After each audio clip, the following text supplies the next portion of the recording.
Thanks for having me here. And we've just heard from a great panel about, especially focusing on European counterterrorism efforts and many of the challenges. And now I'd like to welcome a few people up here who will be discussing ISIS after its demise in Iraq and Syria. So why don't we bring everyone up, and then one by one we can introduce people and go through this. So let me welcome Dr. Colin Clark, if you could join us up here. Mr. Brian Fishman, who you all heard from yesterday, and Professor Fernando Reinares, and Mr. Aaron Zelin, and Professor Rohan Gunaratna.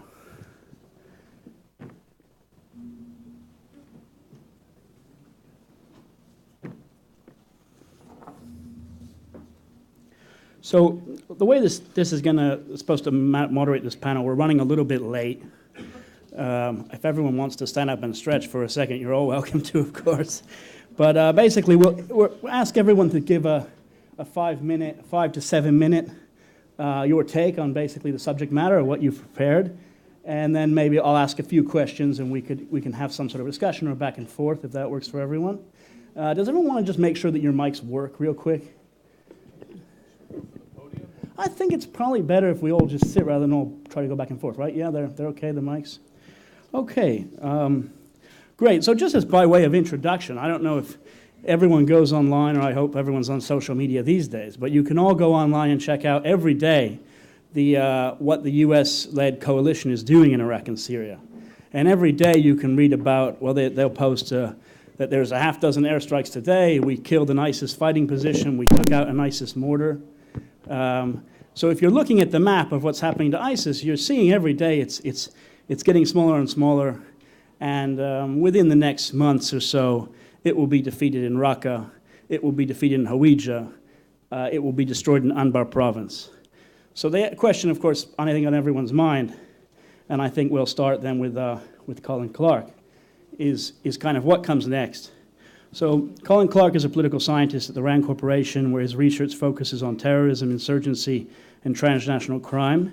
In addition to his work at RAND, he is an associate fellow at the International Center for Counter-Terrorism, The Hague, in the Netherlands, and a member of the Global Initiative Against Transnational Organized Crimes Network of Experts. He teaches courses on terrorism, insurgency, and the future of warfare at Carnegie Mellon University, where he's a lecturer at the University for Politics and Strategy. So, without further ado, if that's okay, if it's okay sitting there, if you prefer to go up here, you can. Yeah. However you like.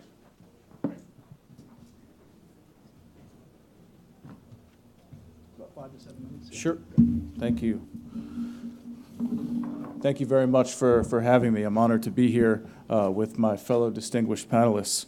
I'll break my talk down into what I think of as good news and bad news. I'm an eternal pessimist, so that's going to be a bit longer. I'll start with the good news, however, and hopefully be able to squeeze this all into 7 minutes.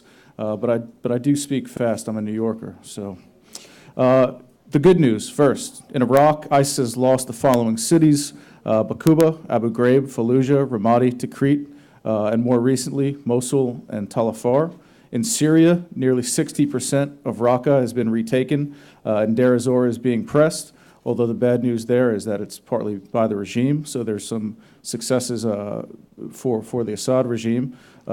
Coalition forces definitely have the momentum and continue to obliterate ISIS targets, which are very reluctant to abandon their fighting positions, and so are being slaughtered en masse. And according to U.S. Brigadier General Andrew Croft, ISIS leadership is, quote unquote, more fractured, less robust, flimsy, and sporadic. There's also reports of dissent and infighting within the ranks and low morale. So I count that all as good news. I also think that it's good news that we're here talking about it. I've also been part of meetings in Brussels and elsewhere with the GCTF, the Global Counterterrorism Forum at the UN. And so the international community is largely arrayed against Daesh and other extremist groups in Iraq and Syria. Now for the bad news. If we think of ISIS as an insurgency, which we should, and not merely as a terrorist group, then the picture that emerges is far more dire and suggests that this is an organization that's in transition, not nearing its end. I conducted 2 studies at RAND over the past several years, commissioned by the Department of Defense, where we looked at every single insurgency that started and ended between 1945 and 2009. The single most important factor in defeating insurgents was reducing tangible support to the insurgency. So that's men, materiel, weapons, money, etc. And in parts of eastern Syria and western Anbar province in Iraq, that's going to be very difficult to do, particularly in Syria where there's very few security services to speak of at the moment. Some more bad news. I told you I'm a pessimist. Again, this can only be done with competent local security forces, which are lacking. I've written about this with Craig Whiteside in War on the Rocks, where we look at charting the future of the modern caliphate and exactly how difficult this is going to be in the next 2 to 3 years. ISIS is transitioning from a full-fledged insurgency to a group that operates underground. It's largely dispersed across territory. That's including in territory outside of Iraq and Syria, places like Libya, Afghanistan, and elsewhere. Within Iraq and Syria, ISIS will exist in the desert areas of eastern Syria and western Anbar and rely on sniping, ambushes, hit-and-run attacks, vehicle-borne improvised explosive devices, and assassinations. It will also seek to expand beyond in some of those places previously mentioned, as well as Sinai, and search for sanctuary in weak and failed states and other ungoverned territories. Turkey is a country that has come up quite a bit over the last day and a half, and it's a country that really concerns me because hundreds of ISIS fighters have fled to Turkey and can use it as a logistical hub and staging ground to conduct attacks in the West. There's also the virtual element. I wrote just recently with Charlie Winter in War on the Rocks, and also we had a piece in Foreign Affairs where we talk about this. Despite the significant territory loss that ISIS has experienced, it's still putting out about 30 unique media products per day. So even given how much it's being pressed, it's still able to exist in the virtual realm, to recruit, to fundraise, and to spread its propaganda. It's also able to use the virtual planner model using encrypted communications and inspire attacks abroad, as we've seen with the recent rash of vehicle attacks throughout Europe. And I'll conclude with one final piece of bad news. It's that as difficult as the ISIS challenge is, it's not the only one. So even if this very difficult problem can be solved, there's also Al-Qaeda in Syria through Jabhat al-Nusra, and then there's also the, which as Bruce Hoffman has noted, is quietly and patiently rebuilding. And then there's also the expansion of Iran's Shiite foreign terrorist fighter network. I've got a piece forthcoming in the CTC Sentinel with Philip Smith where we examine exactly what Iran's been doing with Afghans, Pakistanis, Iraqis, and through its mainstay, Lebanese Hezbollah. So hopefully that put everybody in a good mood. I think Brian will hopefully have some better news for you, but maybe not. And thank you for having me. Look forward to further discussion.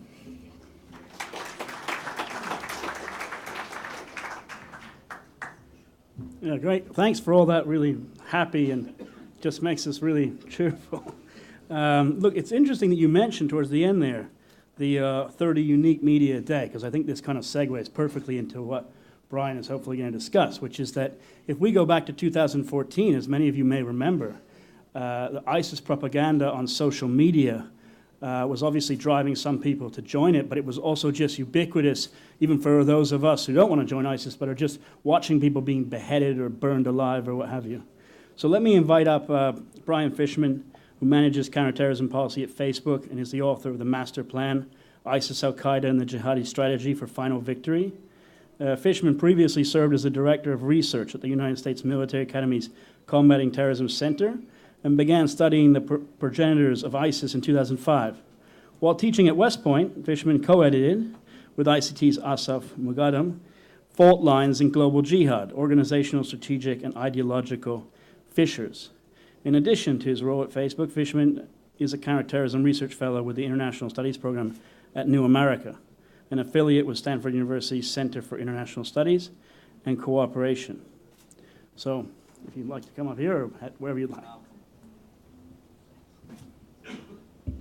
Well, thank you again, You're probably going to be sick of me before the end of the conference. But I really do appreciate the chance to be here, and especially on a panel dedicated to Reuven Paz, who is sort of a legend for many of us that work on these issues, somebody that I had the pleasure of meeting only once when I was just getting into this work and up at the Combating Terrorism Center at West Point. He came to see us, and it was certainly a great learning experience for anybody that was getting into this work. I want to go back before 2014, and I think this is one of the, and some of this is not really with my Facebook hat on. I'll get to some of the Facebook hat stuff in a minute, but oftentimes we start the clock on the Islamic State in 2014. Some people go back a little bit earlier, and they start in 2013 or 2012 with the sort of the rise of the Syrian civil war. To me, that's a mistake, and the reason why that's a mistake is that the Islamic State doesn't start the clock there. They start the clock on the Islamic State in October of 2006. And we should recognize that whether we agree with that framing or not, that's how they start the clock. October of 2006, they declared the Islamic State of Iraq. That wasn't the caliphate. They weren't claiming it was the caliphate, but they were saying it was going to be an Islamic State. Its purpose was to develop the caliphate. They were saying that its purpose was to govern. They were trying to actually govern at the time. They declared ministries and they did all of these things. And the lesson that I take from that is that as soon as they made that declaration in October of 2006, they really got thumped really badly, because of the surge of U.S. troops into Iraq, because of the rise of the awakening, the Sunni awakening in western Iraq. And they lost then far worse than they are losing now. And yet they came back to be what we think of today as the Islamic State. And so part of this is similar to, I think, some of the things that Colin said, and the warning that it's not clear to me that they're going to be defeated in Syria and Iraq. It's clear to me that they are losing a lot of territory, that they're losing the ability to govern, that they're no longer this territorial entity that they have been able to operate as in the past. But last time they went underground, and they were very successful, using exactly the tactics that Colin described. And so I warn everybody that we should be careful about assuming that this organization is going away just because it is likely to transform in the way that it manifests in the coming years. And that's not hypothetical. We've seen it happen before. And if we wind and start the clock earlier than 2014, that's very, very clear. And so look back a decade, not just 3 or 4 years. So getting to putting the Facebook hat back on a little bit, one of the ways that they were able to persist during that time period was the use of not really so much social media at the time, but they were able to use the internet. Again, folks started to focus on their ability to use the internet in 2014. That's when it came to the fore, likely because of the sort of proximity between journalists and this kind of content on Twitter primarily.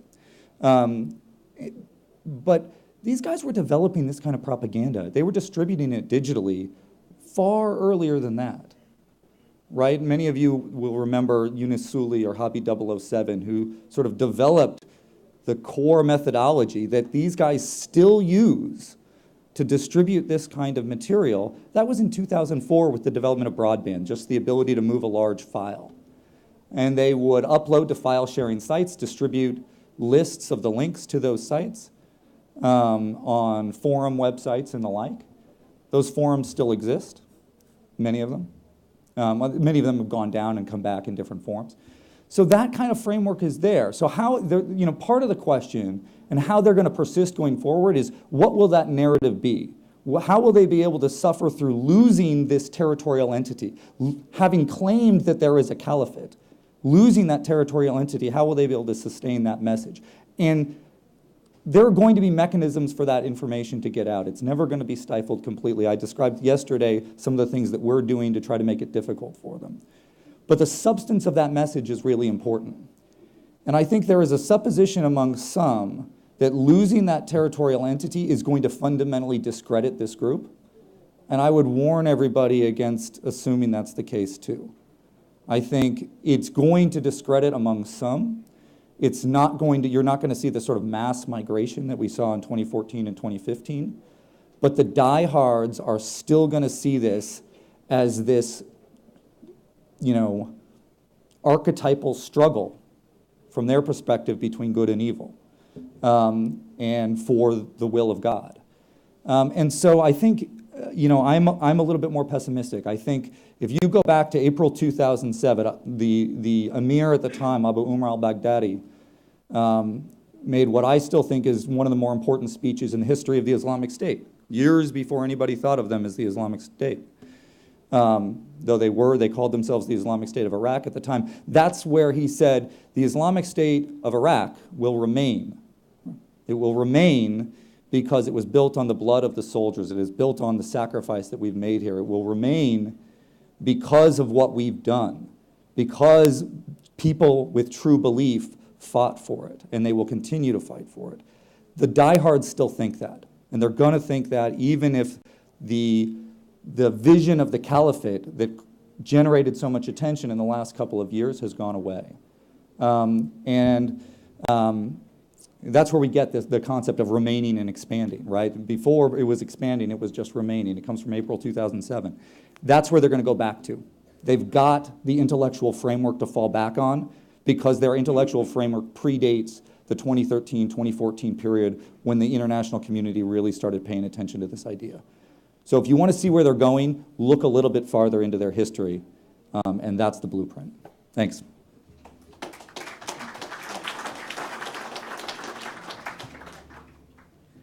Great. Well, thanks for giving us that, I think, that long perspective. I mean, that's very important to remember that we're looking at a long arc of history that goes back not only to 2000, as you said, 6, but even some of these people having been with Al-Qaeda, all these other kind of networks, and this is probably not this sui generis thing that sometimes people present it as this, it's this ISIS boogeyman, it's just this one thing. It's obviously not.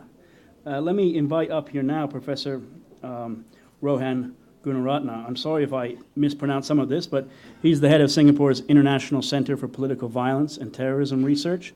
He's also professor of security studies at the S. Rajaratnam School of International Studies, Nanyang Technological University, Singapore.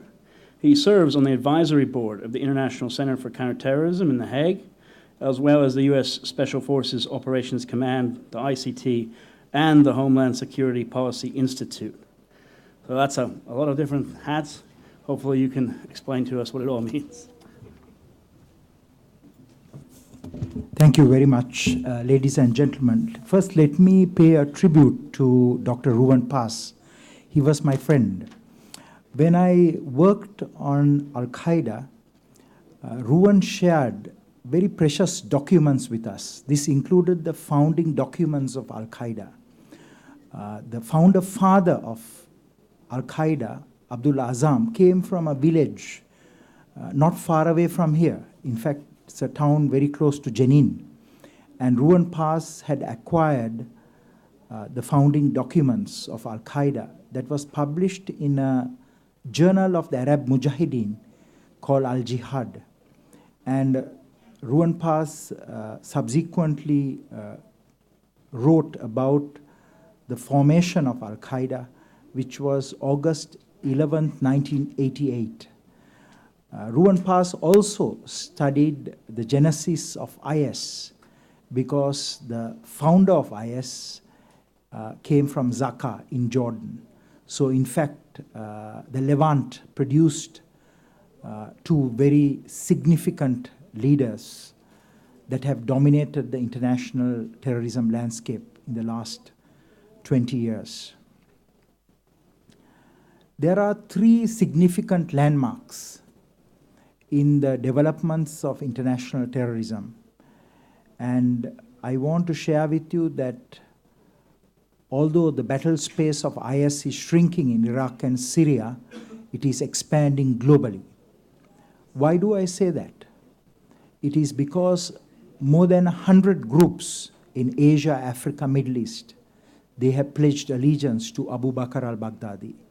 So although IS is taking a very severe beating in Iraq and Syria, it has expanded very significantly in the global south. In Africa, starting with West Africa, Boko Haram pledged allegiance to IS. Similarly, in Algeria and Libya, a number of groups aligned itself with IS. And today we are seeing that in Nigeria, the IS West Africa is expanding into Mali, Niger, Chad, Cameroon, and Burkina Faso. We have also seen the IS networks in Algeria and Libya expanding into the Sahel.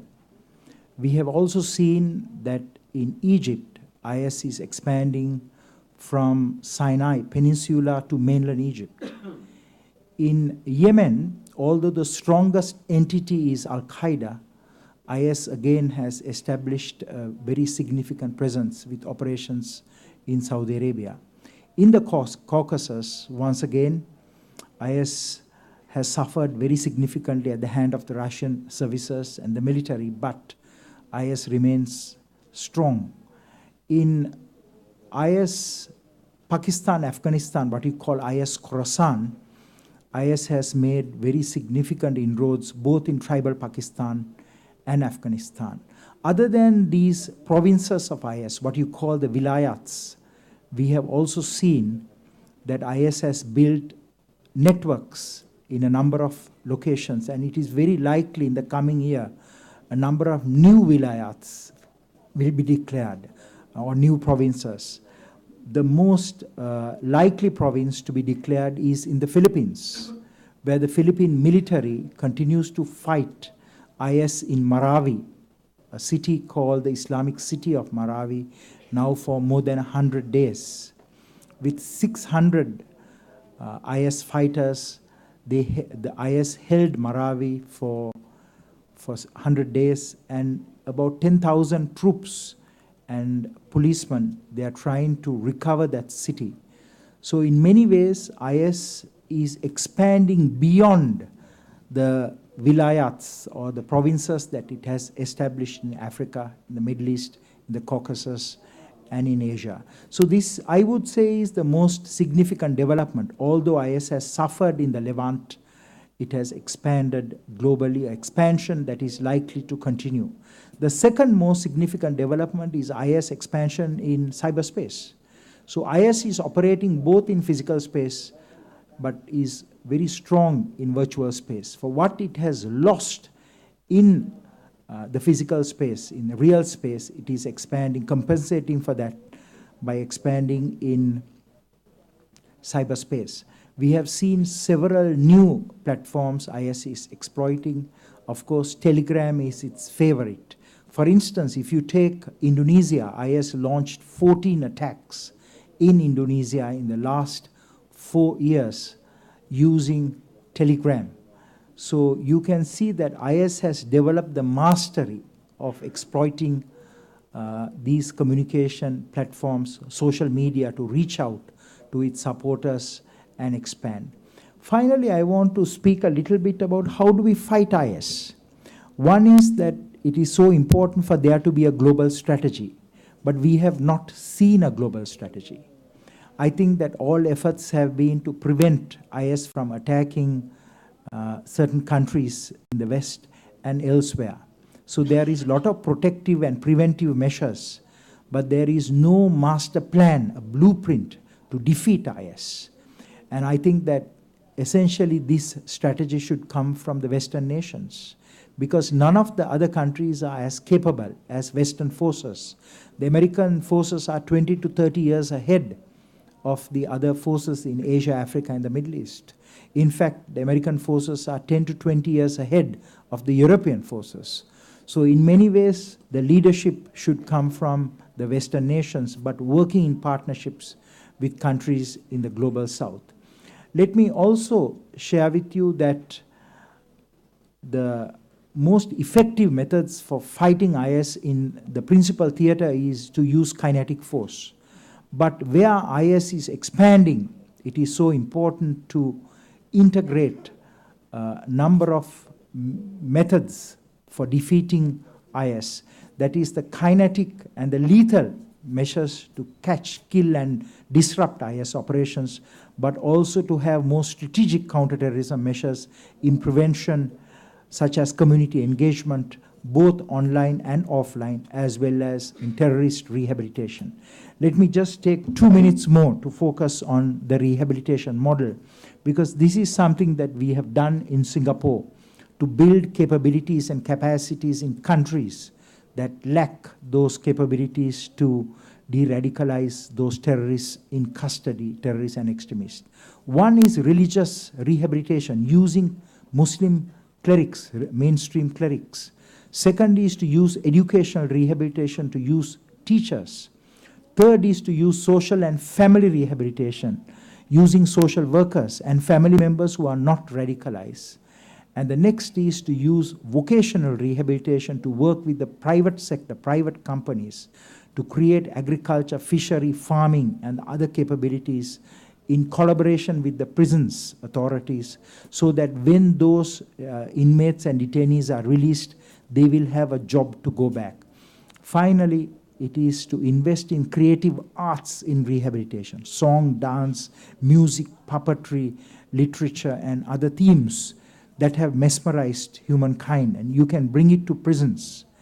And you can also use recreational rehabilitation, bring the best sports stars to your prisons and work with them.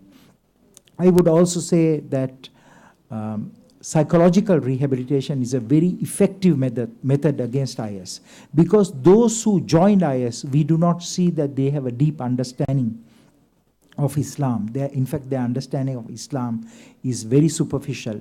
And when we de-radicalized Al-Qaeda members, we used clerics very effectively. But for IS, I would say that we need to use counselors and psychologists in the rehabilitation of those IS members. I thank you very much.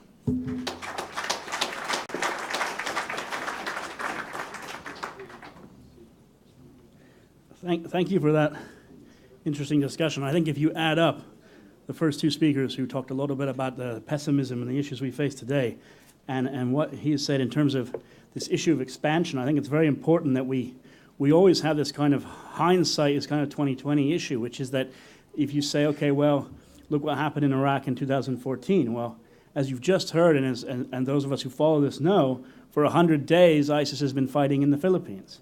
And where is the Combined Joint Task Force to deal with that?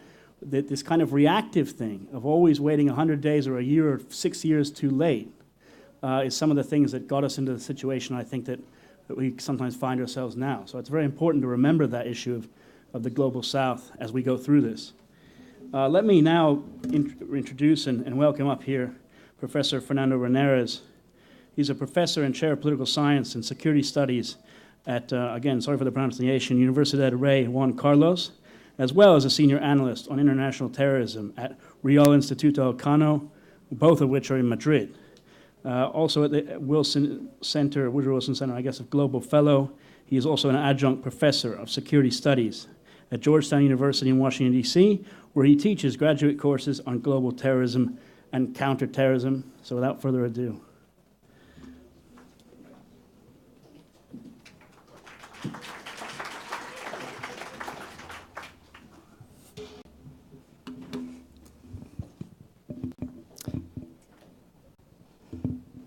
Thank you very much.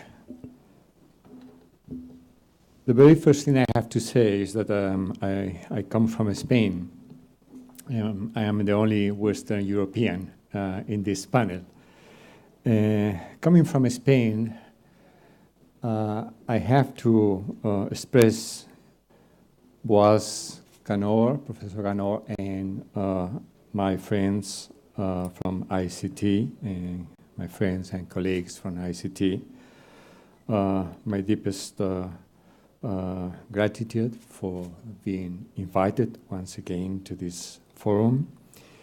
I am a proud friend of Israel and a very proud member also of ICT professional board.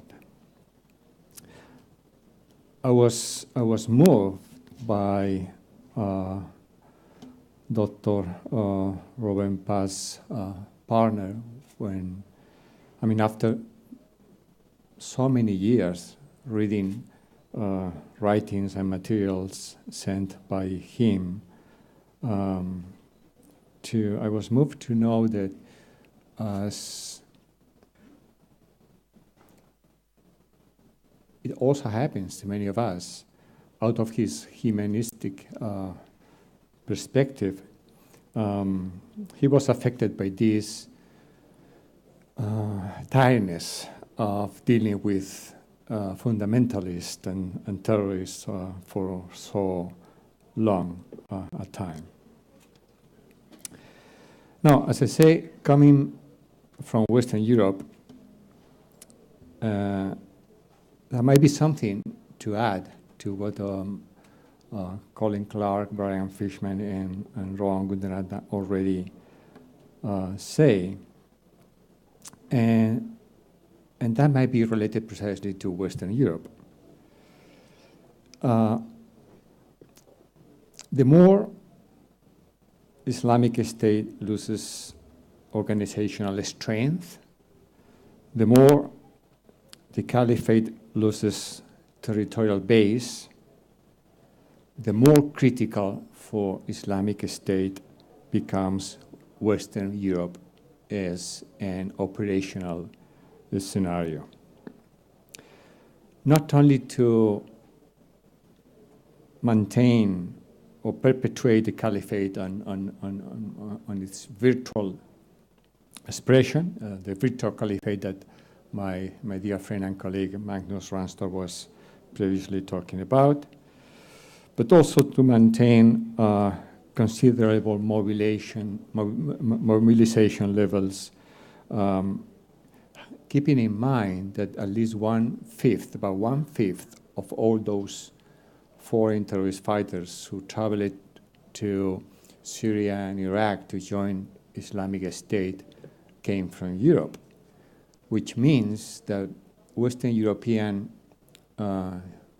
young Muslims are about 20 times overrepresented with respect to young Muslims from any other region in the world. So this gives you an idea of one of the reasons why the Western European scenario is critical for the future of Islamic State. At least 1 year before the Barcelona and Cambrils attacks, the meaning of Islamic State terrorism in Western Europe at least had already changed. We already know that it was from the very beginning of Islamic State's proclamation of the caliphate that the organization articulated a network to operate in Western Europe. In addition to constantly calling sympathizers living in Western Europe to perpetrate acts of terrorism. But given Islamic State levels of mobilization among Muslim youth in Western Europe, it becomes more critical than ever before, at least since 2014. Incidentally, we should remember that Islamic State of Iraq actually was the recipient of many foreign fighters, including those who escaped the police persecution in Spain following the Madrid train bombings, who ended up as members or suicide bombers of Islamic State of Iraq in precisely Iraq. Now, Islamic State now has to, more than ever before, as I say, has to manipulate Muslims in Europe, in Western Europe. Manipulate, in particular, young Muslims in Western Europe. And how? By widening the gap, the divide that we know exists between Muslims and non-Muslims in Western Europe. It is far from a secret because we have a good amount of survey research on the matter, that, for instance, between 5 and 8 out of every 10 people in countries such as Greece, Spain, Italy, Germany, the UK, Netherlands, France, or Sweden have negative attitudes towards Muslims living in their own countries.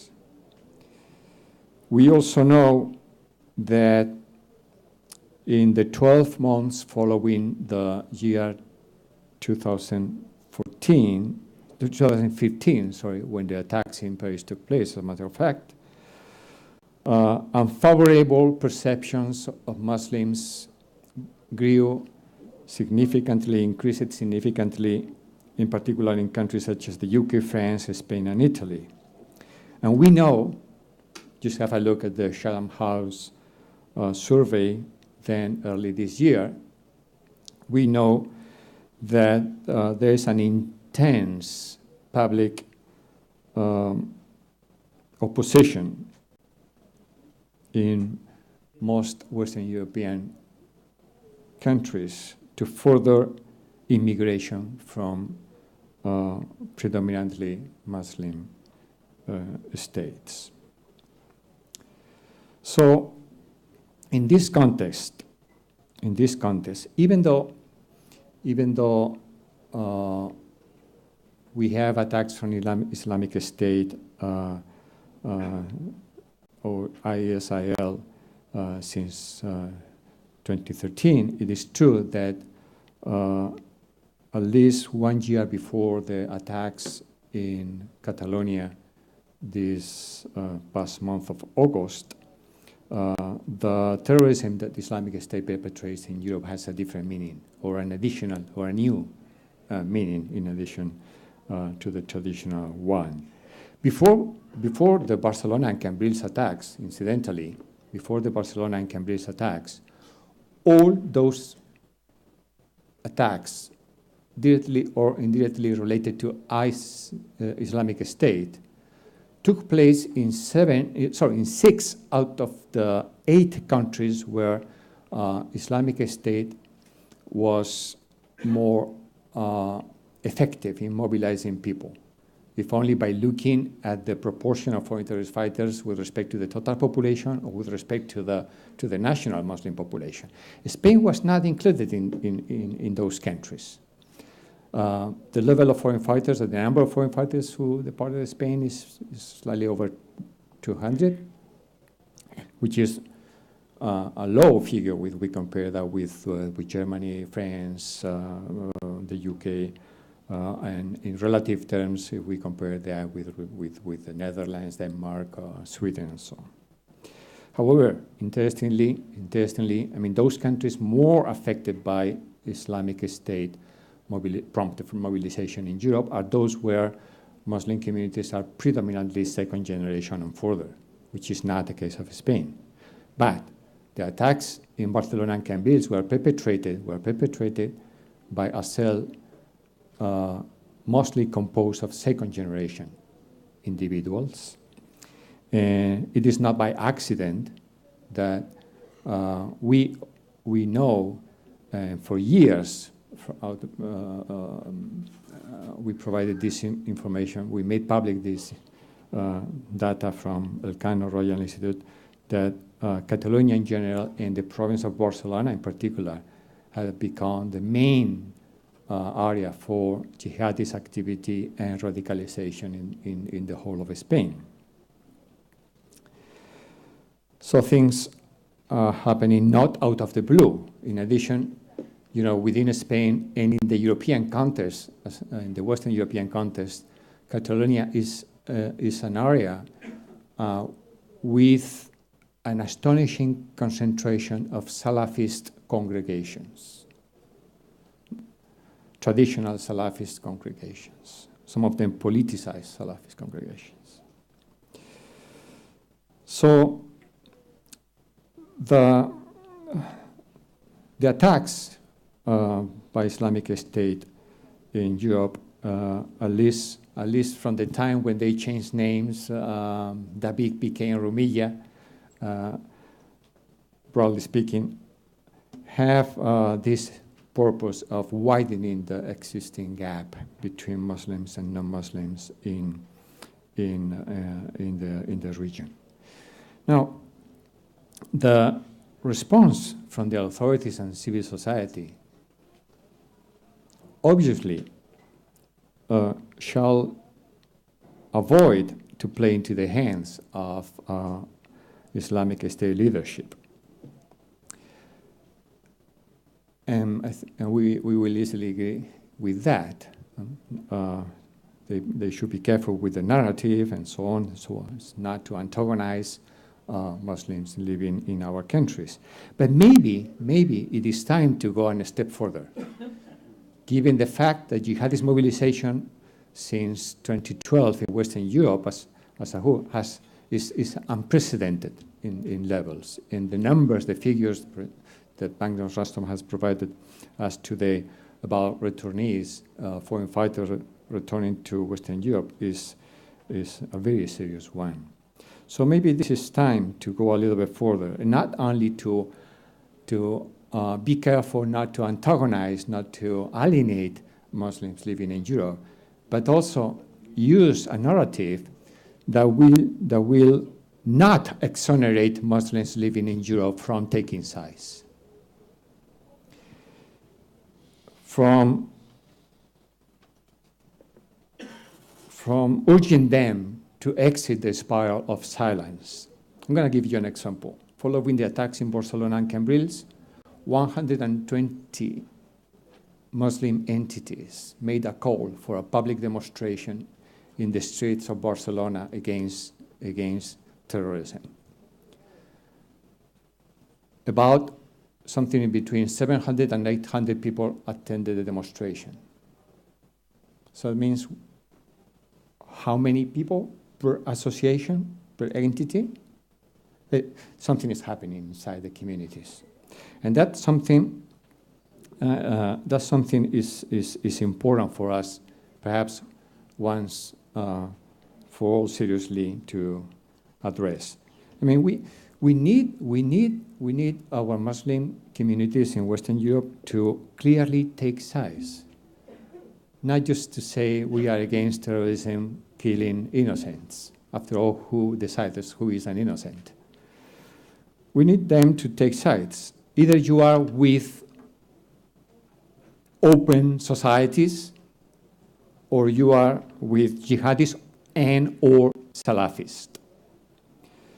Because, yes, we do have a security threat coming from jihadists, but we have a lot of ambivalence and delegitimation of our social and political order coming from non-jihadi Salafists, for whom often our liberal democracies are simply haram, sinful. Some exceptions might apply.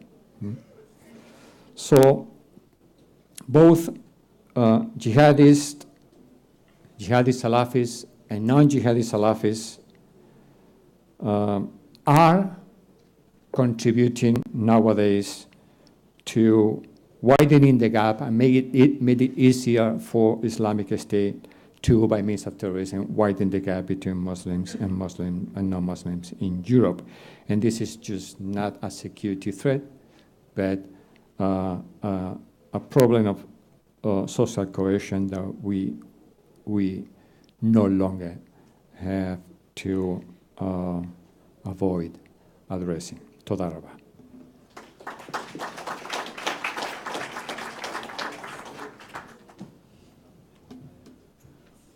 Well, thank you for adding that next layer of the issues, I think, that Europe confronts, the things we've actually heard about also in the last one in terms of returning foreign jihadists, and in fact the disproportionate way in which some of these European countries or local people have given themselves over to the support of Islamic State and other groups. So let me welcome up the last of our panel. Aaron Zelin is a Richard Borow Fellow at the Washington Institute for Near East Policy, where his research focuses on Sunni Arab jihadi groups in North Africa and Syria, as well as the trend of foreign fighting and online jihadism.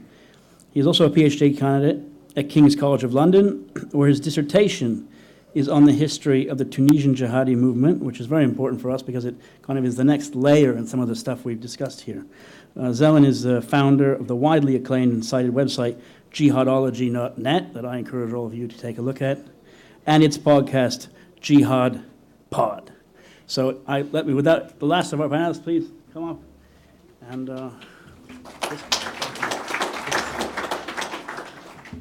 thank you.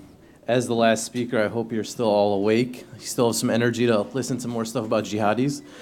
Thanks again to ICT for inviting me. It's a real pleasure to be on a panel in memory of Reuven Paz, who in many ways incubated the jihadi studies field. So many of us might not actually be here if it wasn't for all the work that he did previous to this. So some of the remarks I had touched on some of the issues that Colin and Brian already mentioned, so I'll try and build upon that as well. So there are a few things I wanted to mention about IS and where it currently is. One of the things that I think is important to note is that if you look at the writings of the Islamic State, they are going back to the period prior to 2014, as Brian alluded to. They're looking at sort of the post-surge, post-tribal awakening time period and seeing how that they can replicate this again right now. And as Brian did say also, that IS now is currently stronger than it was in the aftermath of them being tactically defeated during the surge and tribal awakening. And therefore, we've seen what's happened since. Another important thing to note is that there is a messaging component that they already have been starting to institute that will help in rebuilding or at least bringing people in or maintaining the support of those who already support them. And that's namely nostalgia for them actually being in governing capacities. So instead of historically with jihadi groups where they've primarily looked at sort of the Rashidun Caliphate post-Muhammad as this ideal that they can look up to, they don't have to go 14 centuries ago now. All they have to do is point to 2 years ago and be like, hey, look at what we were doing here, and looking at all this utopian vision. And of course, anybody who's watched an IS video about their governance capabilities, it's extremely utopian in the way that it's presented. And therefore, for those who might have a short-term memory, especially the local ones who are now dealing with the Assad regime again, or the Shia militias in the case of Iraq, this message could resonate as well. But because of the building up of this Shia Iranian-run proxy network in Iraq as well as Syria, it is possibility that we might not see completely the same scenario play out as we did post-2010, post-2011 when the U.S. Withdrew from Iraq, just because they have these capabilities and they are stronger in some ways, and they do have an incentive to keep them down. But that's not to say that they wouldn't be able to necessarily continue as an insurgency and sort of bide their time until some other epic or era arises that could be relevant for them rebuilding territorial control again, maybe in 10 or 15 years or earlier. But again, it's hard to predict these things. That said, while there is this possibility that they could be suppressed more than possibly from 2010, 2011 period, is that the grievances that led to the reemergence of the Islamic State in 2012, 13, and 14 still remain in both Iraq and Syria. For one, the butcher Assad is still in power. That's not changing, unfortunately. And two, the sectarian nature of the government in Baghdad is still there, with Iran bearing down even more strength within a lot of the institutions there, especially with the Hashid al-Shabi. So as a result, this could provide the basis for local recruitment and sustaining the organization going forward in both Iraq and Syria, if you're not even discussing sort of the foreign fighter aspects of this. But when you do look at the foreign fighter aspects of this, there are more than 100 nations represented of those who have joined IS. And therefore, there is this capacity and network out there that can move outside of Iraq and Syria into other conflict zones as they ebb and flow, whether it's in places like Libya, Mali, Afghanistan, the Philippines, as Rohan mentioned, and possibly even a future Bangladesh, Myanmar nexus that could arise with everything that's going on there right now. So that's definitely an issue. So with that, I would say that, even though IS is being kicked out of Mosul, being kicked out of Raqqa, and that their territory is more or less no longer there, though there is still some left, that doesn't mean that they're defeated in any way. Again, I would argue that it's a tactical defeat in the same way we saw in the 2006 to 2009 period, and I think it's important that individuals do not drink the Kool-Aid that was drank after that period, talking about how IS's predecessor, the Islamic State of Iraq, was defeated.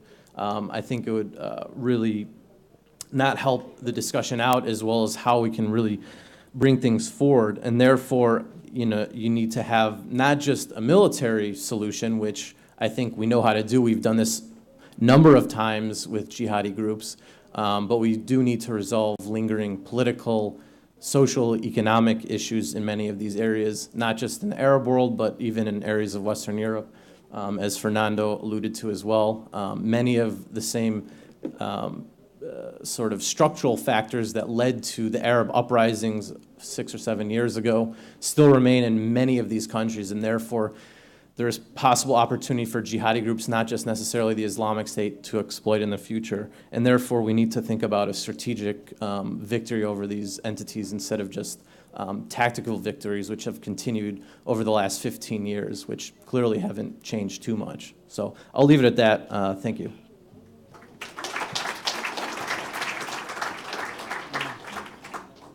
Well, because we're over our time a little bit, and the last section went a little bit late, I've received some information. We're not going to be able to really have a kind of back and forth discussion. Of course, you can all speak to these people afterward. But I think some of the questions this panel really raised, which is really important, is basically, in a sense, not only pessimism, not only that ISIS is expanding, that ISIS is in the global south and Asia, that ISIS fighters are returning, that they haven't been defeated.